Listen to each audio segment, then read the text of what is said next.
Red alert!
Good evening. I'm Tom King, and this is the 4K Skywatching podcast.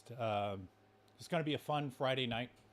I have a lot of clips I prepared for the show. I have a new King's Law, and here it goes. When I don't have my earphones or my headsets, I have some clips to play tonight. I won't be able to hear them because I can't find my Bluetooth earbuds. So a new King's Law is when you can't find something and you order it off Amazon, you will find it the day after the Amazon package arrives. So I'm pretty sure tomorrow morning when those earbuds arrive, I will find wherever the other ones went. The show is running a lot better. I have a new kind of procedure down to get the streaming better. Throughout the week, I've been collecting different things and feeding them into the system. So when it comes to Friday to do the podcast, I don't have to scramble to put together some news. So it's going to be timely and fresh. We are in one of the coolest periods I've ever seen in ufology. We have these whistleblowers are out. This is the modern day. Jake Barber and his crew he's with are the modern day version of, let's say, when Bob Lazar came out. But when Bob Lazar came out, for the people who weren't alive then, I heard about it through like the internet, through AOL, the tapes and such. I got a lot of news from Glenn Campbell from the Desert Rat. And this is very interesting to see something like this happen in the day with the internet, with instant communications, with the government not really able to keep too much of a handle on this like they did before the days of the internet. This is very exciting. Tonight we have a two-parter. I'm going to start the show on the Cosmic Watch. All right, this is something that I've had for a while. I gave up on, and Matteo Giovanetti, how cool of a name is that? He fixed it. He told me how to fix it. It's running. I'm going to show you how to get your hands on one of these and how to run them as a UFO sensor. The second part of the show is I'm going to get into another leaked clip that came out this week. I'm going to get into my breakdown of the Jake Barber story. I watched the interview that he did with Ross Coulthart for the second time, and he has a new interview that just dropped today, 3 hours long. I haven't seen that one yet, but we're gonna get into all that, and stick around towards the end of the show. I'm gonna tell you who I think Jake Barber's employer was and who his boss was. I think I figured that out because he left enough breadcrumbs. He left enough breadcrumbs in this interview to make 2 UFO meat sandwiches that I assembled. Um, so, so yeah, I put these sandwiches together, and I think when I tell you guys, you're gonna go, aha! Yeah, I think you might have figured out who he's working for. The term catastrophic disclosure has been around for the past few years. I don't know where it came from. I don't think that's going to happen. I think what we are getting now is piecemeal disclosure, a few pieces at a time. And we won't exactly know when disclosure sort of happened because we'll just kind of look back and go, oh, for me it was this period, for other people it was that period. And the term ontological shock has been thrown around. David Grush was the guy who came up with it. A lot of people talk about it. Okay, Gobstop, just a sec. I am maxed out totally on the volume. Sorry, you're going to have to jack yours up. So I'm adjusting the volume. I'll just bring that up. That should help a little bit. For catastrophic disclosure, for that to happen, no one video is going to do that. No one piece of evidence. That would entail a whole group that was just simply undeniable. It would be something like entire units come together from the military, but not only do they have a story, but they have hard evidence, they have videos, they have sensors that FLIR, they could show you where the bodies are buried, they could show you things. That's the only way. And the only way we're going to get something like catastrophic disclosure is with overwhelming hard evidence and a lot of whistleblowers. Right now we have a piecemeal disclosure that's coming with some evidence and the whistleblowers. We're going to get into that on tonight's show. Just want to do a quick roll call of some of the people. Tom is here. Just a sec. Need to go get some glasses on here. And I need to fix my chat. Just a sec. Get the chat working, and we'll be off and running.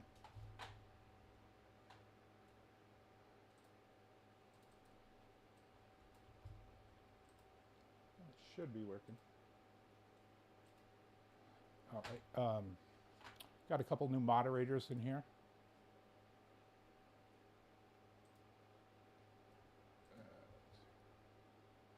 So just one sec, we're going to get into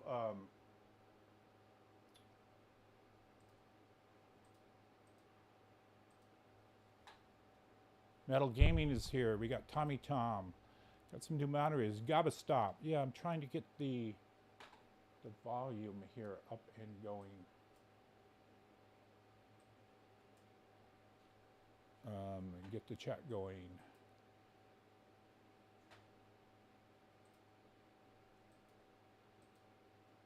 Alrighty. It's always going to be something, right? Oh, there we go. Sometimes it helps when you hit the I button so it shows up, right? All right. There we go. All right, cool. So we are off and running. Yeah, so let's get into the Cosmic Watch. Now, I have 3 of these. And there's only a couple of people, Skywatchers, that I know that are using it. I think myself is using it. Matteo Giovanetti is using it. This guy wrote the software. I'll show you in a little bit. Dave Mason, I think, is using it. I don't know. Tim Sr. might be using it. I have 3 of these. And what they are is they're MUON sensors. So they come in a metal case. If you order the case, and this one right here is currently broken. And this is what they look like. This is what they are is 2 power control boards, PCBs. And this one I ordered from the UK. And they soldered it together. And they do a pretty good job soldering it together. This one right here is another one I got from the UK. Or no, this one I bought from the UK. But this one me and an electrical engineer soldered. This one I just got a couple of weeks ago.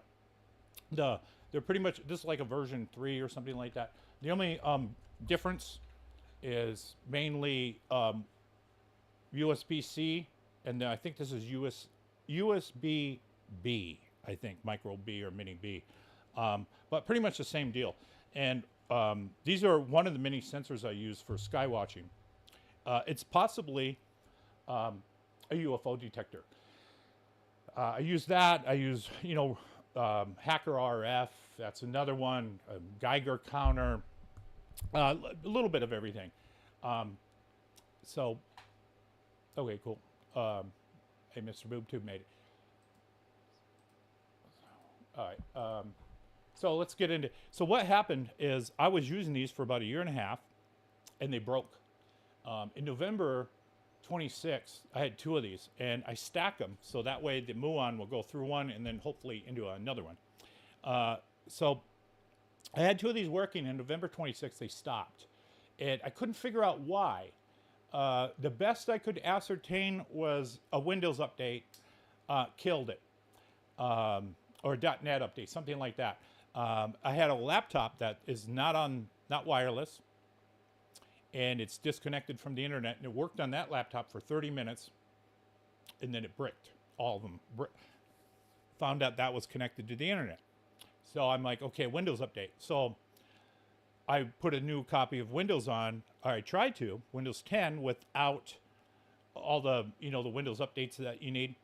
You can't do that anymore. I found out I cannot do that stuff, or anybody. I don't think you can install Windows 10 without the internet, and then it's going to grab the updates and brick it. So Mateo's one of the 4 people I've met on this planet that is so smart I just feel stupid in his presence. He figured this out in a few minutes, and he has it up and running. The problem is overnight Windows is going to update the driver again and brick it. So what I'm going to do is just put it on one of these laptops I have and then just totally disconnect it from the internet, and it'll be a permanent solution. So first of all, let's talk about exactly what the hell is a MUON. So we're going to look at a MUON overview of what a MUON is and why we would want to detect them. Now, a MUON is an elementary particle similar to an electron, but with a much greater mass. It's classified as a lepton, meaning it does not experience a strong nuclear force. Some key facts about MUONs: a charge and spin. It has the same negative electric charge as an electron -1, and the same spin, half spin. There is a positive polarity charge, a version called an anti-MUON. Well, that's interesting. Didn't know about that, even though I made a slide.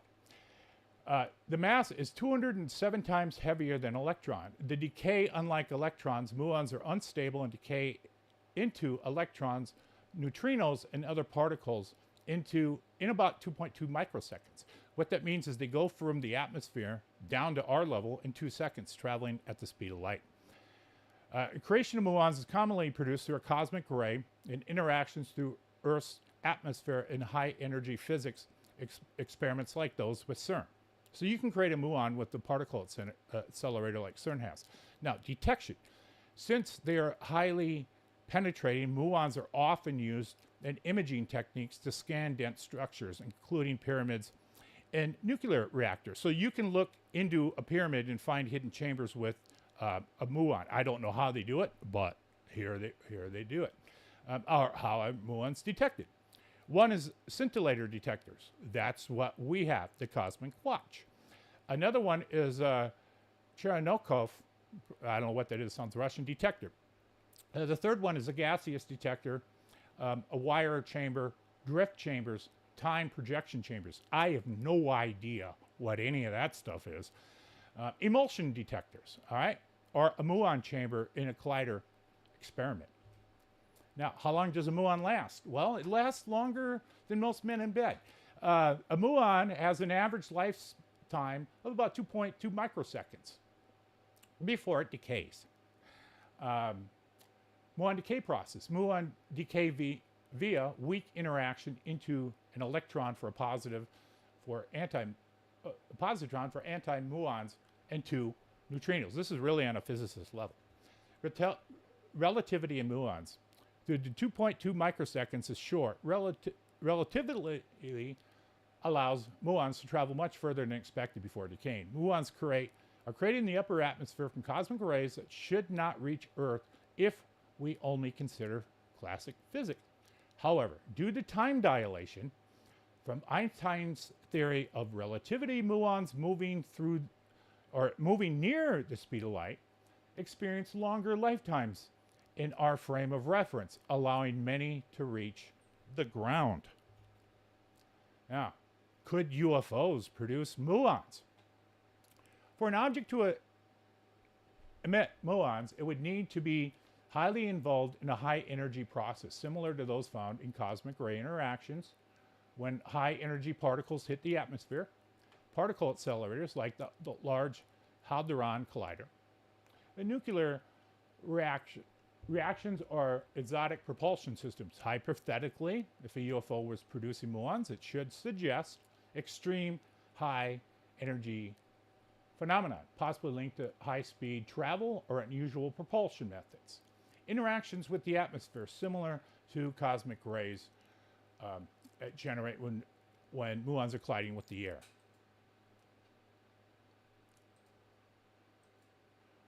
So the idea is possibly UFOs could produce a muon, and these detectors would get them. Has anybody detected muons from UFOs?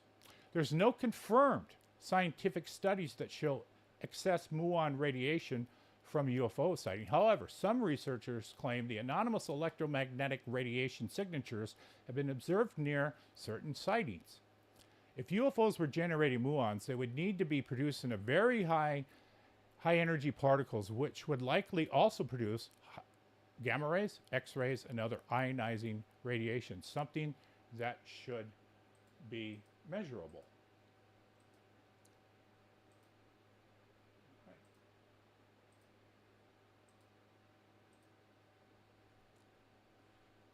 So,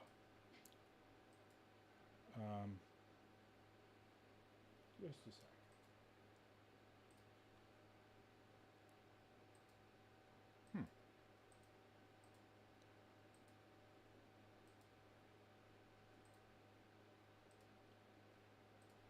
For some reason, we just had a little crash here. So, let's see. We covered that. Now,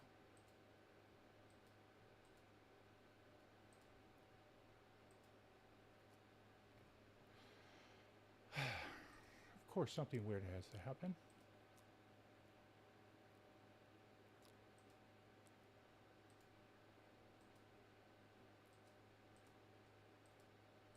All right.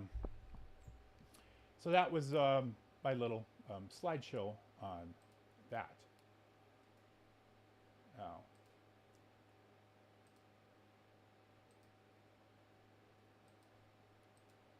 this is what a live muon detection system is doing right now. And, oh no, that's not live. Sorry. Following up where the last slide said, there's no scientific evidence that UFOs produce muons. Well, that's why I'm here. I'm here to get that evidence. So the next slide is a capture from the Black Cross that I filmed just over a year ago. So we had a muon hit. So that sighting was on January 5th, 2024. And it was at 5:10, if I remember. I have pretty good photographic memory. So here's the muon capture from that sighting. So if you look, the date should be matching. And around 5, we had a high energy muon spike. I believe it's, I can't see these little screens right here, but I believe it's those little 3. So this is the collection of the data. There's a lot of Skywatchers out there that are doing Skywatching, and it's great. It's picking up because of the New Jersey drones and all that type of stuff. What I'm trying to do is come up with a standardization of Skywatching techniques. A lot of guys are, like I said, using hacker RF. They're looking at radio frequencies, some type. A lot of people are using Geiger counters. I don't know how many people are using muon detectors, but I'm using that, and I have now 2 captures where I have an object on camera and a high energy muon spike. So this will take a lot of people doing what I'm doing, repeating this. So the hypothesis is UFOs can give off a high energy muon spike, and it can be collected by this sensor. We're taking multiple people to see if this works, and then, or not. Maybe it does, maybe it doesn't. So I'm at least going to have it running while I do my skywatching. Now, let's look at where you get these. So how do you get a muon detector? And before we switch, let's just go back here for a sec and catch up. Anybody have any questions? Hey, Sin, good to see you tonight. Hey, T-Fox, how you doing? Picked up P1000 the other day. All right, good. Get yourself a camera or a little 2-inch TV. Put it on top of that P1000. You won't regret it. Richard Bindick, good to see you again. You've been here for almost all of them. Hey, there's Dan. Dan's the guy who done the helicopter skywatching. Oh, cool. All right, so let's get into where you can buy a muon detector. So this is the UK website, and don't worry about the link. I'm going to drop all these links after the show's over in the description, so you guys can go and get them yourself. But I don't know, man. With these tariffs, this might go through the roof. So, but let's go in here. So what you do is you go here, and you're going to go to products, and here we go. So here's an assembled muon detector for 188 pounds. So that's probably a couple $100. So they have other stuff here too. So go ahead and look through their store. When I drop this link, they have, other like magnetometers and other really cool stuff. I suggest if you get your hands on a muon detector, you go for this one right here.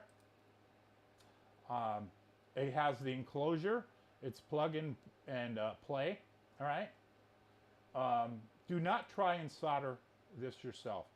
Just don't. I mean, they have the boards here where you can get the kit, but if you look at the kit, they're only charging like $70 to solder this. And let me tell you, the soldering on this will kick your ass. This is the hardest soldering thing I've ever done. And I'm going to show you next how hard it is. Now, my friend, Matteo Giovanni, he has a page. I'm going to drop this also in the description. This is his YouTube channel. I followed this, all right? Now, he goes in to how to solder one of these boys, and these are the 3 power control boards. He goes step by step, everything that you have to do to get one of these together. And we're talking, you're soldering stuff that's the size of a pinhead. I mean, you're going to need a digital microscope. I mean, look at that. You're going to be soldering those ends. So for $70, let the British guys do it. You know, they're experts. They put these together. Oh, this was hands down, this was the hardest part. Right there is a, I believe that's some kind of CPU, and you must have pin 1 going over like around here or something. And if you don't, and you solder these 2 ends, you done bricked it. This entire project, if you get it wrong, you bricked it, right? So here, you got that on. I mean, this was a 6-hour deal. So if you, oh, and then you got to go into Arduino, and the code's there, and then you got to do all this and do all that, and then you get your scintillator and you put all that together. The point is, don't bother. If you want to get one of these, get yourself an assembled unit. Hey, there's Clive Christopher. Good talking to you a few minutes ago. He's got a lot of stuff cooking. Now, let's say you have one of these put together. What you're going to do next is, I have a video of how you can hook this up. And let's see.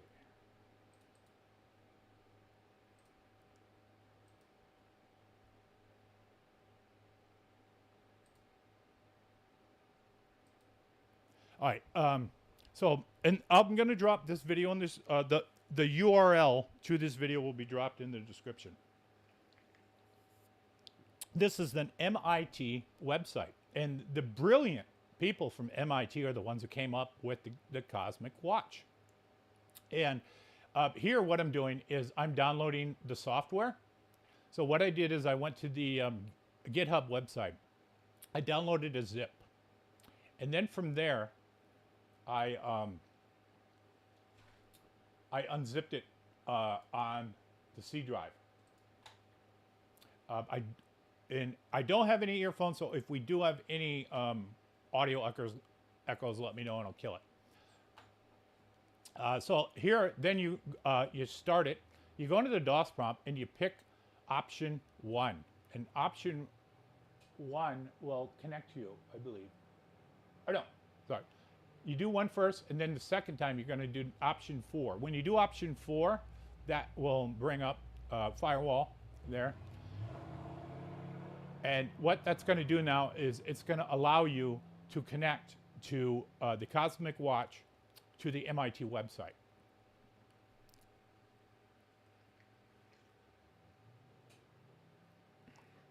So then what you do is you hit start there. And it starts collecting MUON data from the Cosmic Watch in real time. So you can see it start collecting, and it's going to, these watches take sometimes about 5 to 10 minutes to kind of fully fill up and articulate. So, and there's on this page, there's a few other options that you can scroll down and see some different graphing techniques for that.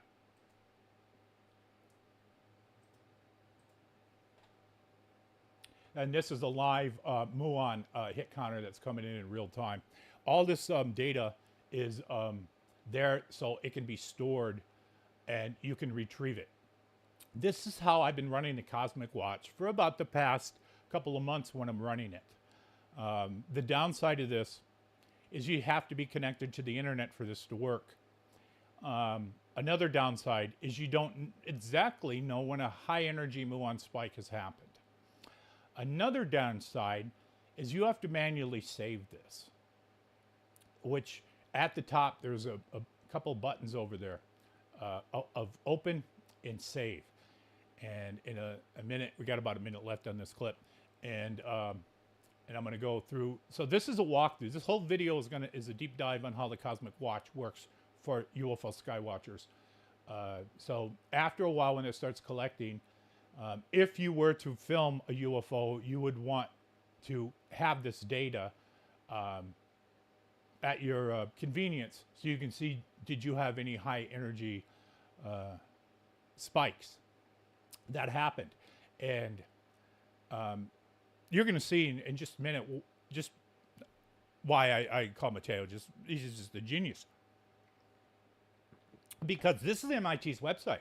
This is the collective of all of those Mr. Spock's programming and summation of their knowledge together. And one guy, Mateo, blew the whole damn place out the water by himself. All right, so this is what you can get, and you get all that too with Mateo's system. Okay, so yeah, you have to be connected to the internet. This is going to fill up. You're going to have a lot of this data. So let me show you what we got here with what Mateo's system has. All right, so over here is the Cosmic Watch software. It's running live off of the Cosmic Watch. All right, so we're seeing the hits as they come in. Now, when Mateo wrote this software, he came up with at least 3 different versions. First, it started collecting all the data, but I noticed that when it collected 2 to 3 days worth of data, what happened is we had these CSV files that were freaking huge. I mean, huge. So we had some conversations with Mateo, and he's like, you know what, Tom? What I'll do is at midnight, I'll stop it and roll over another one. So every day you will just have the 25th, 26th, 27th, 28th, 29th. And then it'll rewrite itself over midnight so these files won't get out of control. I'm like, really? You can do that? Yeah. So I go sleep, wake up, inbox, new executable. Wow, that's cool. And check this out. Now, to find out if there's a huge hit, he put this alarm system in here. There, right? Red alert. Pretty much like red alert on Star Trek. So I'll be sitting here, and when I hear, oh shit, there's something going on, red alert. So that's when I look over at the screens that have dome cameras running and start looking around to see if I can find a UFO. That's happened 2 times. Now, these high energy muon spikes, sorry, Mr. Bubbly, that was a little bit loud, but yeah, you want to loud. I'm sure it scared all your cats, right? But sometimes I'll forget to turn this off, and we'll be sleeping, and at 3 o'clock in the morning, this goes off and wakes the house up. So this goes off on average about 18 times a day. So does that mean there's 18 UFOs flying over? No, that's going to happen. That's going to happen. And then, if this wasn't the cake, I say, hey, Mateo, you know what would be cool? Is if we had some type of, I don't know, like a live graph. Go to sleep. The next morning, wake up. There's an executable in my email, and we got a live graph. I'm like, oh, you got to be shitting me, man. So he's got this live graph. And when we have these huge, huge spikes, that's when the alarm goes. So with this software of the Cosmic Watch, we can set it. So I can come over here on the Cosmic Watch and basically, pause it. And I could say, hey, I want a certain threshold here of when the alarm goes, or no, that's amplitude, sorry. And I don't know what any of this stuff means, to tell you the truth. You have to ask the physicist. Right here, we have the alarm set at 1800. So what that means is if there's a spike up at 1800, we have the red alert. You can change this. I've had spikes up to almost 3,000 and 4,000. So yeah, that's the custom stuff. This is superior to anything that MIT has. MIT doesn't have an alarm system. MIT does not have rolling save files. MIT, it's just more robust.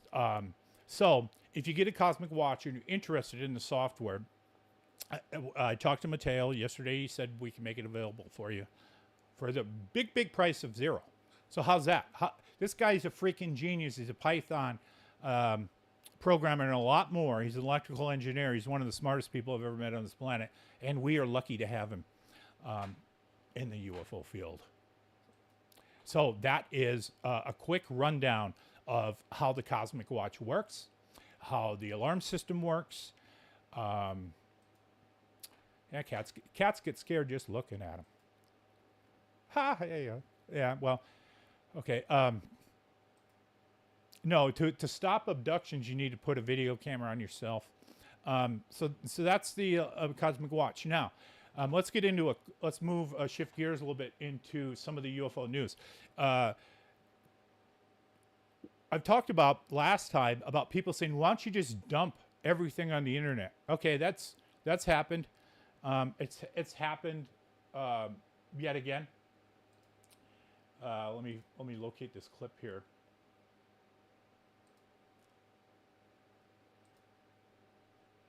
Yeah, right here. All right, this is a clip that I found.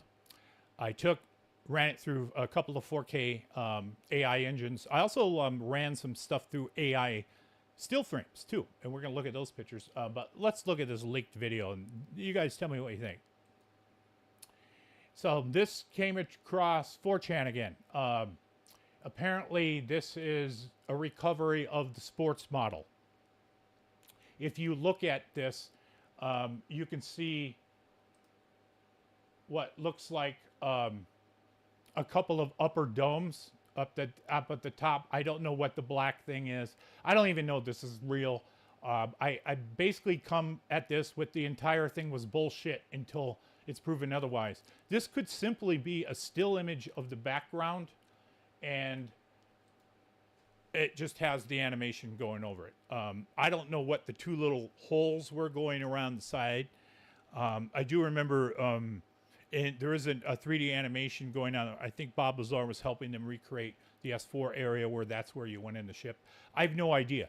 But what I was thinking is if we had this these leaks, right? How would they know if it was going to be an egg? How would they know if it's going to be the egg gone? How would they know if it's going to be anything? They would have to have fakes and phonies ready to go. So with the age of text prompt to video AI, we can't trust nothing. You can't. So there is an example of people dumping stuff on the internet. Did it go viral? No. Do most ufologists who pay attention to this know about it? Probably not. So you're definitely not going to have a conversation about this at the water cooler at work. So when they dump it online, it doesn't work. Fortunately, you have to go through TV shows. You have to go through a streamer or something. So it gets so big that the White House is talking about it, that everybody is talking about it. Hey, there's my buddy Dave. How you doing? So yeah, that's one leak there. Now, Trump said from day one he was going to tell us what the drones are. So it came around maybe 8, 9, or 10, and he came out and he was going to give us, or have his blonde, his new blonde girl, give us a description of what's going on with the drones. I did find out today that Susan Go has not gone, unfortunately.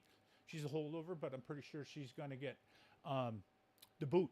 So we're going to move into a little bit of news here. So what we're looking at is a couple of clips.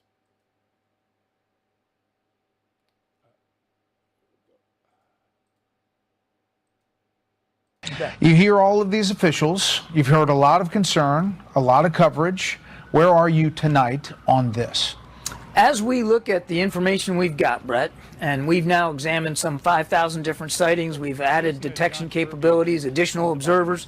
As you and I stand here today, to date, our assessment is that this is lawful, legal, commercial, hobbyist, and even law enforcement aircraft activity. Some of it's manned, some of it's unmanned. We absolutely acknowledge that a lot of these are probably drones, but they're flying legally, and it is legal to fly drones in non-restricted airspace as long as you're registered with the FAA. And there's thousands and thousands of these kinds of flights every single day. I think there's more than 1 million drones that are registered with the FAA just in the United States alone. I do have news directly from the President of the United States that was just shared with me in the Oval Office from President Trump directly, an update on the New Jersey drones. After research and study, the drones that were flying over New Jersey in large numbers were authorized to be flown by the FAA for research and various other reasons. Many of these drones were also hobbyists, recreational, and private individuals that enjoy flying drones. In time, it got worse due to curiosity. This was not the enemy.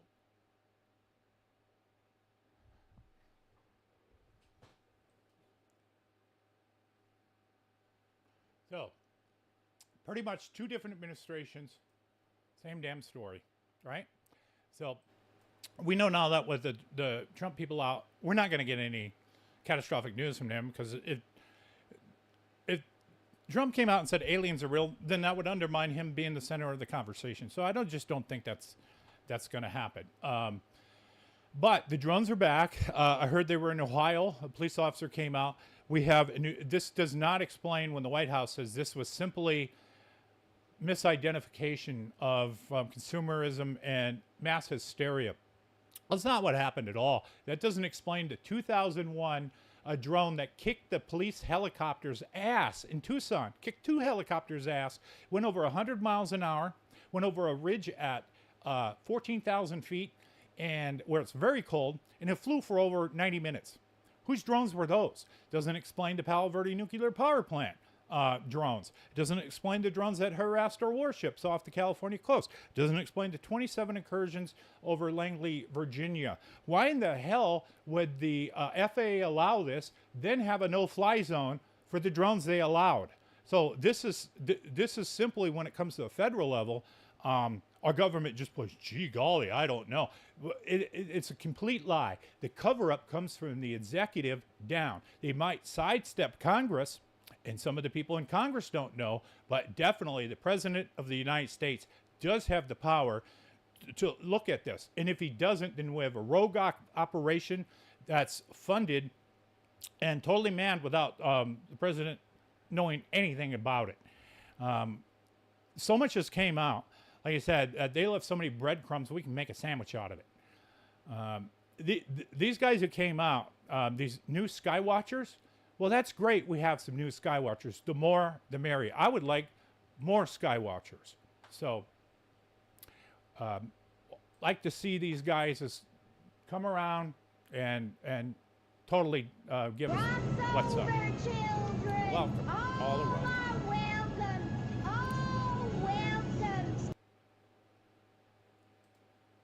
Okay. Now, let's get into the Skywatcher. The Skywatcher channel, it's a Jake Barber's channel, came up, and 30-minute clip. I watched it. I also watched Jake's interview with Ross twice. And the first time I watched that one, I just wanted to know what he had to say. The second time I was watching it with my wife, I was watching it with a kind of a, you know, it's like when you watch a movie on IMAX, you pay attention to different things. What I noticed is Jake's a very, very good speaker. He's very well spoken. I think one of the clubs he might have went to was Public Media Engagement Speaking Club. He's very well. I wish Jeremy Corbell had these type of skills in front of a camera. So he's very good in front of a camera. And he's told so much that I think I was able to piece together a few things. Now, I don't have really, I don't claim I have any ability to find these UFOs. I just do it through persistence and dumb luck. But here's something I recorded recently, and this just happened to go by my camera. So this orange object flew by, and when I zoomed in on it, it's rotating counterclockwise, and it seems to rotate, stop, rotate, stop, rotate, stop. Very weird. Very weird. Now, accidental filming. I don't know what that was. I've never filmed an orange object in the daytime before. Actually, some of the blow-ups of it looks like there's flames coming off of it as it spins. It's very, very weird. I did check the thermal cameras and went through. Didn't get a signature. So I'm not making any claims that I can call any of this stuff down. Now, I'm watching the Skywatcher thing, and I'm like, okay, cool. We're going to see the dogfight. So, and what we're doing does not seem to be new. In fact, it seems as though there's various groups that have been doing this to some degree for quite a while. I'm like, this is going to be good, right? Look, there's two. Look at this. Look at this. Look right here. Look at this one going down and this one going up. Oh, motherfucker. So the items that we saw last night. Right here. That's a dogfight? Look at this one going down and this one going up. Oh, motherfucker. So the items that we saw last night. And this was my reaction.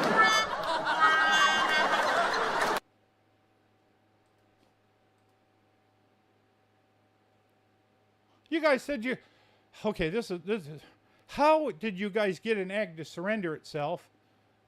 And that's the best you got, was a couple of seconds.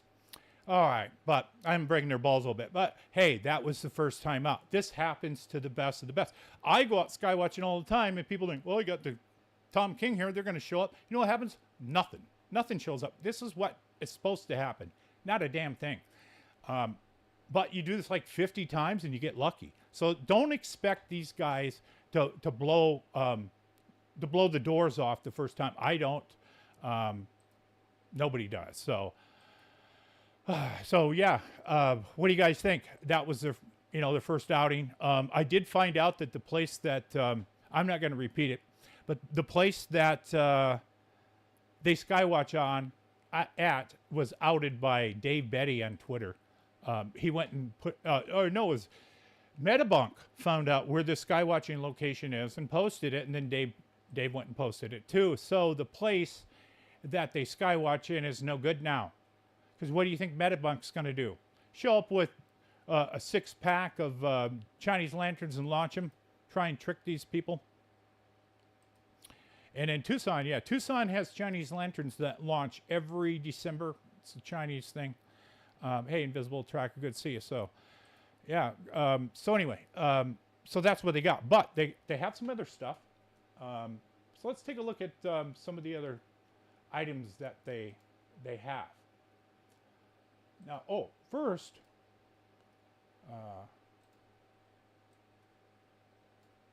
just a sec. Let's take a look at these guys. Let's look at the crew. All right.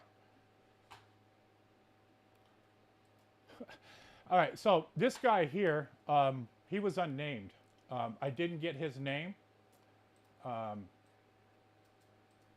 So I'm not sure who he was, but he was a Skywatcher. He mentioned that he had a soda straw camera, so I'm thinking it looked like he had a pan and tilt,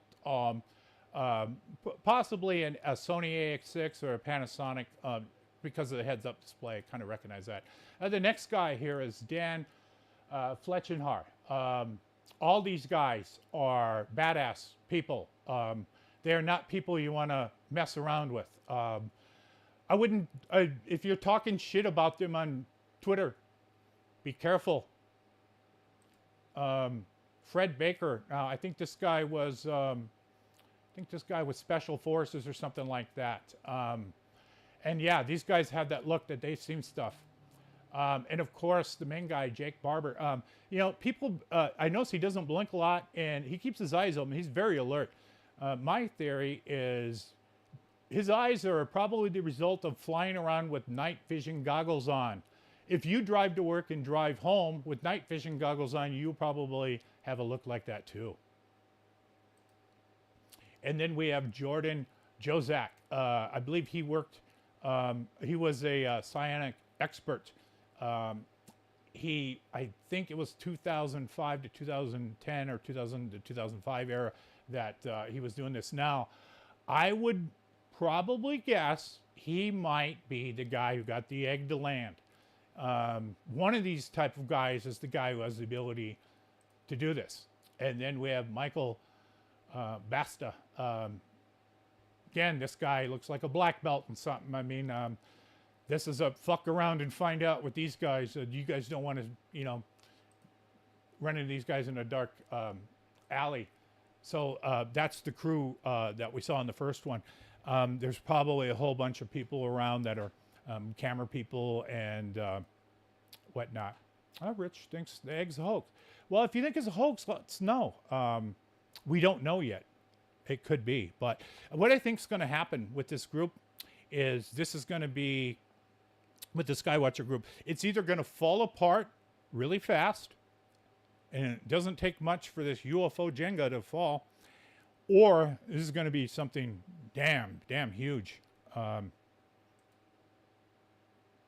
going to see. Now, let's take, we saw the crew. Let's look at what they got in the daytime, because the daytime stuff is a little bit more interesting. So we go to turn this on. All right, so I did some analysis of this, and this is the first. This is the first slide. So there's about 5 of these photos. This was taken and it was put into a piece of software. And again, I'm one of the few people who are transparent about my data collection techniques, my analysis techniques, my results, my thoughts, and whatnot. This was put into Topaz AI Enhanced and sharpened, and that was the first picture. And there was the entire Photoshop sharpened. This is the second picture. I tried to sharpen it. I didn't get anything from that. Skipped to the third picture. The third picture, it's not enough there to go on. Going to the fourth one. The fourth one, I did an enhancement of that. So there's what I got sharpening that. I tried just another, and they don't really have a lot. You can do as a little blurry, too blurry, a lot blurry. So there's not a lot of filtering you can do with that. So yeah, it could be an egg shaped. Everybody's calling everything egg. There's the full one there sharpened, and there is the last photo, and there is what I got out of sharpening and enhancing that object. Now, they left a lot of information in there. Key parts. And you know, I'm still calling this channeling. All right, I'm not calling this psionics just because somebody else did. Everybody's calling UFOs eggs now. I'm like, what? You would have called this Tic Tac 2 weeks ago. Now everything's egg. I'm not jumping on that. I'm still going to call my shit hockey pucks if they look like it. So I'm still going to call it channeling. And at 1 hour and 19 minutes into the Ross Coulthard show, Jake slipped up a little bit and he said, channeling, you got to get a path and channel this. So yeah, you channel it. It's the same shit. Now, a lot of these guys seem to be hooked up with the Monroe Institute, and that's, I think, Courtney Brown's thing. What I'm hearing from a lot of different sources is they're talking about the stuff that Bob Lazar did, that these bodies we walk around in, our souls occupy this meat until we die, and then we get another body, and since you have a new brain, you don't remember nothing. It's in that soul, and the aliens are able to communicate with your soul through an abduction and see all of your past lives that you've had. You get this from, you know, kind of the Bob Lazar thing. You get from Courtney Brown. I had a dream or something like that. So this is something that's coming up, but they left a lot of crumbs. It was in the interview, Jake said he went to a congresswoman to ask for protection. The congresswoman asked him for protection. And he was like, you're asking me for protection? Now that says a lot. I don't know what everybody else gets out of this, but I think about this stuff pretty deep. That tells me a lot. This guy has firsthand experience. He can tell us who he works for. He can tell us where he drops these things off. This guy, I mean, if they get rid of him, he knows a lot, and so do his friends. He mentioned something that he was the finger, and up here is the shoulder, but his contact is the elbow. He doesn't know who the shoulder is. And the shoulder didn't know his fingertip, right? I think I figured this out. He mentioned he's a contractor, and these people were ex-military. So the UFO crash retrievals were previously done for a long time through Air Force. I think that was taken away from them, and now they're no longer active duty. They are retired, and they're working for a military contractor. There's only so many of these guys, so many of these contractors out there. It's not like there's 4,000 of them. So you can do some deductive reasoning and figure out who they are, right? And which congressperson would be scared that they would ask, scared of our own government, that they would ask a military contractor to protect them? Who projects that type of power? Think about it, right? So I think I figured out kind of who that would be. And I'm going to play a clip here, and then I'm going to tell you who I think it is. So let me turn these guys on next. And this is a clip. It's an old clip. This clip came out several years ago. I just blew it up to 4K. It's a few minutes long, but everything that Bob Exler said has come to pass. Bob Exler was the first person who said the words non-human intelligence. And I think a lot of what he says here we can unpack and use.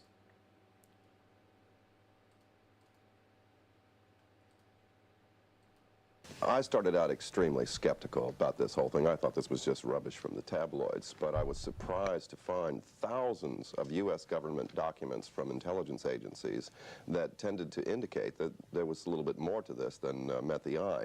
So I went to seek guidance from the various highest levels of the United States intelligence community, and I was quite alarmed at what I was able to learn.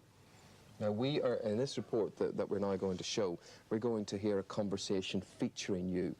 Tell me the context of that conversation. Well, I had contacted Admiral Bobby Ray Inman, who was the head of the National Security Agency in the United States, Deputy Director at CIA, Director of Naval Intelligence, and a variety of intelligence posts, a technologist, and clearly someone that if this was really accurate, that there really were UFOs and non-human intelligence around, this is a man who had to know. So I was able to contact him thanks to a contact through Admiral Lord Hill Norton here in the UK.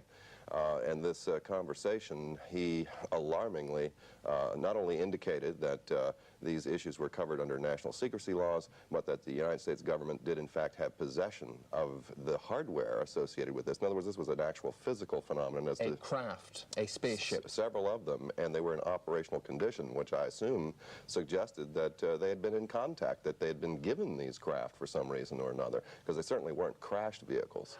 Do you anticipate that any of the recovered vehicles would ever become available for technological research outside of the military circles? Again, I honestly don't know. 10 years ago, the answer would have been no. Yeah. Whether as time has evolved, they're beginning to become more open on it, is a possibility. A short time later, Bob Exler received this call. Mr. Exler, this is Tom King in Admiral Inman's office. Yes, you would be breaching confidence and/or violation of the secrecy laws in discussing his involvement in any matter. I heard what you said earlier, but obviously the big problem always is the pictures are never conclusive. The pictures, yes, are not conclusive, but when you get involved in an investigation and you find the extraordinary physical evidence left behind, and you talk to the witnesses, medical doctors, officials of governments and so forth, in one of the cases that we had just seen some video from, there was a Canadian official who was actually taken on board the craft.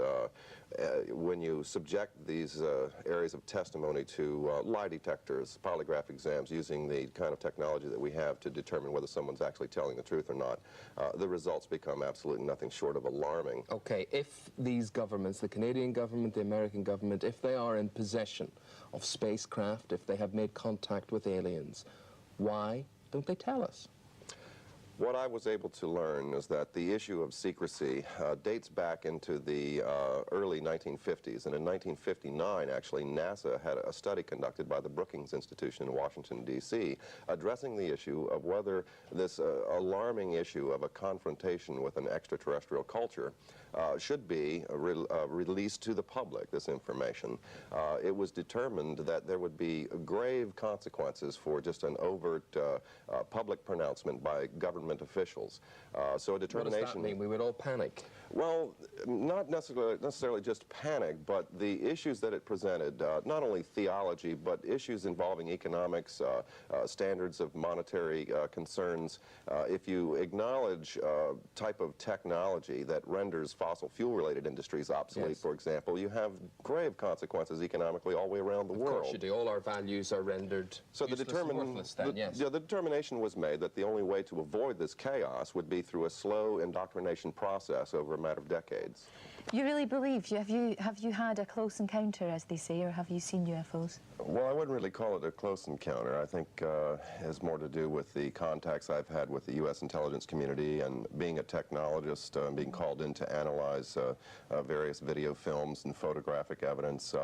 It's quite conclusive to me. I have, in fact, seen with my own eyes on quite a number of occasions, well over 20, at very close range, a number of these vehicles. It's quite extraordinary. revolutionary technology. Anybody interested in technology would be, it's like a kid in a candy store, really. And there's no way that you could be mistaken and it could have been an airplane, helicopter, or something of that nature? Well, Admiral Inman convinced me that these vehicles were not manufactured by human technology, so that's pretty conclusive for me.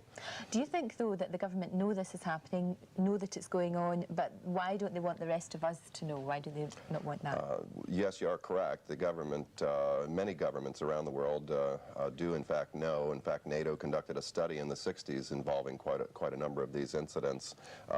The decisions to maintain secrecy regarding this center more around not upsetting the economic apple cart, religion, theology issues that come into play, and quite a number of issues that essentially center around science and technology. We do have to come to grips with the reality that perhaps human beings aren't the only intelligence in the universe, and that they have in fact been here to visit in spite of projects like the NASA SETI project, the search for extraterrestrial intelligence in deep space. There are serious issues associated with this, and we have a mentality where we like to kind of poke fun at the issue through tabloids and so forth. And like this kind of thing, this is what we perceive an alien to be like.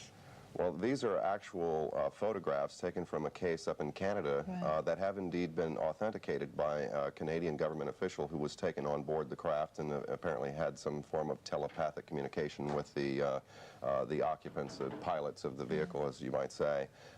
They are different than us, but it's interesting to note that they are humanoid and that they have 2 arms and hands and 2 eyes and so forth. They're quite much like us, only in significant ways they're different. Of course, if there's one that comes, there's obviously going to be more, and just like we have different species of humans on this planet, I'm quite certain there's different species of alien life forms. So we could run into malevolence. In fact, President Reagan on several occasions alerted concern about the potential hostilities from outer space and why it would be important for us to work together on this planet with superpowers and so on, uniting.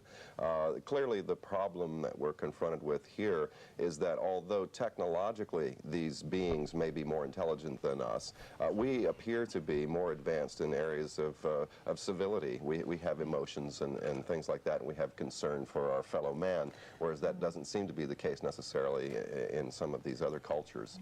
Bob, thanks very much indeed. It does seem strange that we can't get on with one another in this world, so you wonder whether we will get on with... So, Jake mentioned that he had to start a new team. If there was somebody that infiltrated him, his group. So when we watched the video of that egg coming down, right? Let's just say it's real, for sake of argument. He would know the person who taped it, right? And then those Panasonic Toughbooks, they're about $1,000 computers. They can only fit like 1 hard drive in them. There's a laptop, right? So they recovered a couple of these. So his boss, Jake's boss, told him, "You go find the person who did this," right? So they had a leak or something, or somebody was videotaping everything. So they had the goods on everything. That would have been catastrophic disclosure if he had that much evidence and then the group comes forward. So he said some of these hard drives are still out there with all this, and there were probably firefights, God knows what. Another thing we can learn from Jake is he talked about they would find the plans of where they go get these discs, and they would get them. So it didn't seem that it was an imminent thing. Like, it seems like a lot of these recoveries they did, the thing, it was spotted, say maybe by the National Reconnaissance Organization, used high satellite imagery and found out a crash had happened. That's the NSA bugs phones worldwide to find out if Chinese intelligence or Russian intelligence has ears or eyes on that target. And then they arrange for somebody like Jake and his crew to go in and extract that. We do know that the CIA has an office of global access where they can basically go anywhere on the planet and snatch anything. So this isn't exactly legal, going into somebody else's country and taking alien spacecraft right out from under them. And if they find out about it and they're heavily armed, there's going to be some blood spilled. And, you know, Jake is one of the good guys now, but he maybe wasn't always that way. You should listen to the interview that he just did with Logan Paul. So who do I think was his boss? Well, they work for the CIA, but who was his boss? I think Jake's boss needs to be put in handcuffs and he needs to go to jail. I mean, he could out whoever the hell that is right now. I mean, he has leverage and power over this person if they're still alive. That person is worse. Is worse than those guys from Arrow. I mean, they're directly involved. Who I think his boss was Eric Prince, in the company he worked for was Blackwater Inc. Blackwater, back in the day, was the scariest of the scariest contractors. He's either working for somebody like Blackwater or Khaki or Kellogg, Brown and Root or Halliburton or one of the handful of powerful spin-off companies like that. And if you have, how do they have the license to kill if you're a contractor? I'd like to explain that. It's like, the Amazon drivers get the license to kill? No. You get to go into somebody else's country and just say, screw your laws, we want this and we're taking it. So I think that's Blackwater. And it would be pretty hard to audit that because they would just bury this in the funding of diplomatic security and cover like that. So you think about that. What company has no problem hiring people that'll go to Iraq or any country and kill people? Blackwater. Certainly back during the Iraq sequel war. So they're the number one person I think that would be probably in on it. I mean, bring up Blackwater, say Eric Prince to the name of this crew and look at their reaction and see what kind of look they have on their face. These guys, there's so many of these whistleblowers now, they would probably have to have like W-2s that go back to this company. Can you audit Blackwater? You can't FOIA them. That UFO hater Greenwald, he couldn't FOIA Blackwater and get any records off of them. So what is the what's the tie-in here with the Bob Exler clip? Well, we look here on Wikipedia and we look through Blackwater, and it's went through its share of controversies, especially during the dark years of the Iraq War, and you scroll through here, and if this is indeed the company that was doing, maybe is doing crash retrievals for the past 20 years, then these people on this Wikipedia page would have direct access. I mean, they would have knowledge. These people would have cleared. And look at the board of directors. This guy, he's religious as all hell, right? I mean, that guy prayed before he took a dump. These other people, I don't know who they are. Now here, this guy was the one who admitted to Bob Exler about the recovered discs, right? He mentioned this a long time before he joined the board of directors of Blackwater. So if you were a company that wanted to do crash retrievals, and Jake said, I was taken care of very, very well. Well, who pays that much? Blackwater, right? So I think out of all the companies out there, this company was most likely the one that has a training facility. They have helicopter pilots. They had no qualms about taking anybody and sending them anywhere in the world for money. What do you guys think? Does this say, aha, am I somewhere on target, or am I fell too deep down this goddamn rabbit hole?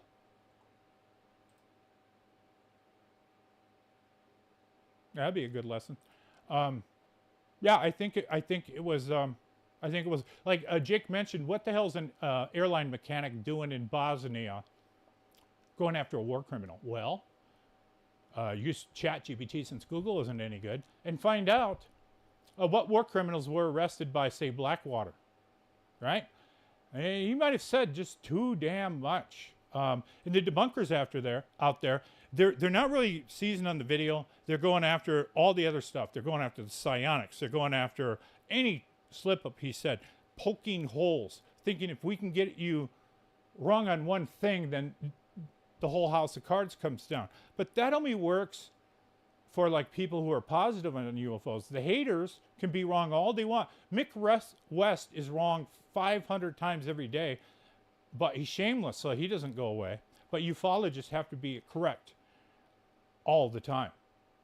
I don't know what's going on with Blackwater anymore. I don't think Eric Prince is there anymore. What I think is they were in charge of this a while back. They may not be doing it anymore. I don't know, but that's who I think likely could bury this. That the Congress would not be able to find out the funding of who's doing UFO recoveries if Blackwater's doing it. And then another thing, I was doing some more research. Jake has another interview up where he was sent. He said, I don't remember exactly. I just saw a clip. He said he was sent to, I think, a Stephen Greer convention or something a couple of years ago, and they were looking for people who might want to talk to Stephen Greer to stop him. And he saw Michael Herrera there, right? And Michael's talking, and that's a case I'm sure every single person in the chat has heard of. I've heard of it, but I never really did any research into it because, I've heard he wasn't credible and there were problems with it, so I didn't do a deep dive into Michael's rabbit hole. Jake's sitting there he's sitting in the back with another guy, and he's listening to Michael talk, and Michael's talking about the octagon-shaped UFO, the UFO that was hovering in the jungle, that there were some Americans there that didn't have insignias on military-type clothing. They had newer weapons and better gear than they did. He mentioned the octagon. Now, who the hell would know about that unless they seen it, right? So that light bulb went off for Jake there. Then when Michael mentioned the sealed containers, well, Jake said, well, we have those too. And he's thinking, this guy has seen shit. Oh, man. So Jake is vouching for the Michael Herrera thing. I'm like, you shit me? So I'm watching this. I'm watching and starting to do the backstories and what did I miss on Michael. So I'm sitting there watching some interviews and some podcasts he did. He's saying the same thing, the same damn thing that Jake's saying now, that there's a psionics unit. They're the ones who are human trafficked in these cargo containers that are sealed and air conditioned. The octagon shaped UFO. This guy, this is where a bit of the ontological shock happened, because in the universe I'm kind of occupying, I'm okay with Bob Lazar if that's real. What I'm not okay with is UFOs. The U.S. government has anti-gravity UFOs that are 300 foot big, and we're spending all this money on SpaceX and rockets. What the hell? I mean, so I'm still digesting this in my brain, thinking, is he real? And then there's people saying, yeah, and Jason Sands too, and that's another one. I kind of was hoping that was fake, so I don't have to deal with it. I think part of our defense mechanism is when something comes up that does this type of ontological shock type thing, we ain't used to, we start saying, that's bullshit, man. That ain't true. That ain't true. That guy's lying. And our defense mechanisms goes up of fight and flight in our brain that he cannot, his reality is not entering mine, so I'm calling bullshit. And that's what seems, this disclosure type thing seems to be doing, is people said, just spill it. I don't want this, the piecemeal, just say it all. And when they say it all, it's too goddamn much, too soon, and people can't handle it. So the debunkers go after the people and the easy to debunk things, and they don't really go after the facts. So I don't know what to think now. Jake Barber has the other interview that just dropped. He probably has more breadcrumbs on there. There might be enough sandwiches here to feed half a police station with what he's dropping. So yeah, but what do you guys think? That's kind of what I had going for tonight. Yeah, Mick West he's delusional. He just is. I mean, I don't know why the guy gives the pie in the day, that guy, but anyway, I want to thank you. You guys are coming out. Metal Gaming, Tommy Tom was here, Dave Altman, Gabastab, Mr. BoobTube, Sin, T Fox, Larry Potter was here. Reality Check, thanks for coming by. Metal Gaming, my wife stopped by. Richard Mimnick, man, I want to hear what your theory is why the egg is bullshit. Arizona Motherlode, Dan was here. Oh, Clive Christopher came by. Clive's got a lot cooking. So there's some new projects coming up. If they go through, and then you guys will end up hearing about them. I'm Tom King. This is 4K Skywatching. I appreciate you guys coming here. I think next week might be a tech lesson. Maybe not. I'm off the middle week on vacation in February. So I'm going to be doing some Skywatches throughout the week. It's the worst time of year to Skywatch right after Valentine's Day. So I'm going to basically be doing target practice. I think what I'm going to do is take the beast outside, hook it up, and then sit in here with the radio-controlled joystick, run the P1000, and a whole bunch of cameras that maybe complement some of the other ones I have. So yeah, I'll be doing that. This new computer is kick-ass. The other computer, I had video capture card problems that are in the first few episodes. It was randomly crashing. Not this boy. This guy can leave up for a week. Capture card has never, I shouldn't say this, but it's never crashed once. So that's what 128 gig of RAM gets you. Oh, Andy, hey, good to see you. Yeah, maybe check out the show tomorrow. The last 15 minutes if you want to rewind. I basically said, I think that the UFO recovery system from 2000 to probably 2020 was done by Blackwater. Eric Prince probably is right into the program. Dig through these guys. They are on the tip of the sphere of employing Navy SEALs, Green Berets, and retired military people with experience who will go get a UFO and bring it back and get in a firefight with China or Russia if they have to. Most likely that's them. If not, who would it be? I'll see you guys next week, if not earlier, on another 4K Skywatching. I appreciate y'all, and we'll see you. Thanks for watching.